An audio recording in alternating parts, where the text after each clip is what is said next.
আসসালামু আলাইকুম সকলে কেমন আছেন? আশা করি সকলে খুব ভালো আছেন।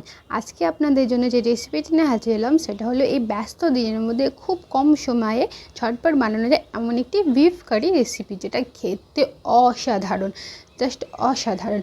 তো চলুন ঝটপট দেখে নিই এই রেসিপিটা আমরা কীভাবে বানিয়েছি। আর ভিডিওটা অতি অবশ্যই পুরোটা দেখবেন, তাহলে বুঝতে পারবেন এই ব্যস্ত দিনে খুব কম সময়ে কীভাবে এরকম একটা ঝটপট রেসিপি বানানো যায়। তো চলুন ফটাফট শুরু করা যাক। তো প্রথমে আমি এখানে কিছু পেঁয়াজ নিয়েছি, আদা নিয়েছি, রসুন নিয়েছি, সবগুলো আমি ভালো করে খোসা ঝাড়িয়ে নিয়েছি। এখন এগুলো সবগুলো একসাথে পেস্ট করে নেব।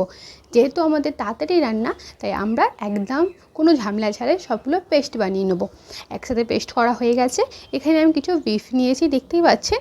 এগুলো আমি খুব ভালোভাবে ধুয়ে নেব, যাতে কোনোভাবেও না ব্লাড থাকে। তাই খুব ভালোভাবে এটা ধুয়ে নেব। দেখতেই পাচ্ছেন খুব ভালো করে আমি ধুয়ে নিয়েছি।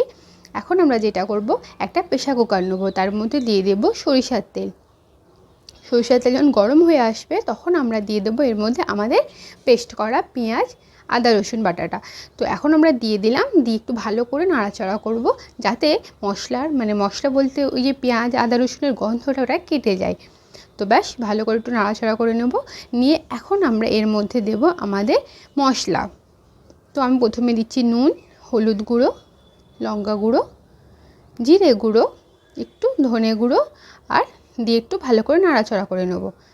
ব্যাস একটু ভালো করে নাড়াচাড়া করবো, যাতে মশলাটা খুব ভালোভাবে মেখে যায়। দেখতেই পাচ্ছেন এই পর্যায়ে আমি সামান্য একটু জল দেব, যাতে মশলাটা খুব ভালোভাবে ফুটে যায়। তো এখানে আমি সামান্য জল দিলাম। জল দিয়ে আর একটু নাড়াচাড়া করে আমরা এটা ফুটাবো, যাতে মশলা থেকে খুব সুন্দরভাবে একটা তেল ছেড়ে আসে। ব্যাস আমি ছেড়ে দিচ্ছি। দেখুন খুব ভালোভাবে মশলাটা কিন্তু ফুটছে। দেখতেই পাচ্ছেন খুব সুন্দরভাবে একটা তেল ছেড়ে দিয়েছে। দেখুন এই পর্যায়ে এসে আমরা মশলাটাকে একটু ভালো করে নাড়াচাড়া করতে থাকবো, যাতে মশলাটা আরও ভালোভাবে কষা হয়ে যায়। তা আমি একটু ভালো করে নাড়াচাড়া করব মশলাটাকে। এই পর্যায়ে কিন্তু আমরা গ্যাসের ফ্লেমটা কমই রাখবো, জোরে দিলে কিন্তু আমাদের মশলাটা পুড়ে যেতে পারে। তাই কম ফ্লেমে এটা একটু নাড়াচাড়া করে নেবেন। তো এখন আমি এর মধ্যে দিয়ে দিচ্ছি আমাদের যে ধুয়ে রাখা বিফগুলো ছিল, সেগুলো আমি সব দিয়ে দিলাম। দিয়ে আরেকটু ভালো করে নাড়াচাড়া করব, যাতে বিফটা মশলাটা ভালোভাবে একে অপরের সাথে মিশে যায়। তো দেখুন আমি নাড়াচাড়া করে নিচ্ছি। দেখতে পাচ্ছেন খুব সুন্দরভাবে মশলাটা বিফটা একসাথে মিশে গেছে। এই পর্যায়ে আমি সামান্য জল দিয়ে দেবো। জল দিয়ে গ্যাসের ফ্লেম হাই রেখে আমরা ফোটাবো, যাতে পুরো জলটা একদম গায়ে গায়ে হয়ে যায়। তাহলে আপনাদের কষার কোনো ঝামেলা করতে হবে না, এইভাবেই কষা হয়ে যাবে। এই পর্যায়ে আমি দিয়ে দিচ্ছি কিছু তেজপাতা ও গরম মশলা, দিয়ে আমরা রেখে দেবো। এই পর্যায়ে আপনারা আপনাদের বাকি কাজও করতে পারেন, অথবা বসে থাকতেও পারেন রান্নার কাজে, আপনাদের ইচ্ছা। তো ব্যাস আমি এই পর্যায়ে ছেড়ে দিলাম। তো দেখুন একদম কিন্তু জলটা কমে গেছে এবং খুব সুন্দরভাবে আমাদের বিফটা কষা হয়ে গেছে। ব্যাস এই পর্যায়ে আমরা একটু নাড়াচাড়া করে নেব, করে আবারও আমরা জল দিয়ে দেবো। জল দিয়ে আমরা এবারে প্রেসার কুকারের ঢাকনা এঁটে দিয়ে সিটি দেবো 7 থেকে 8টা।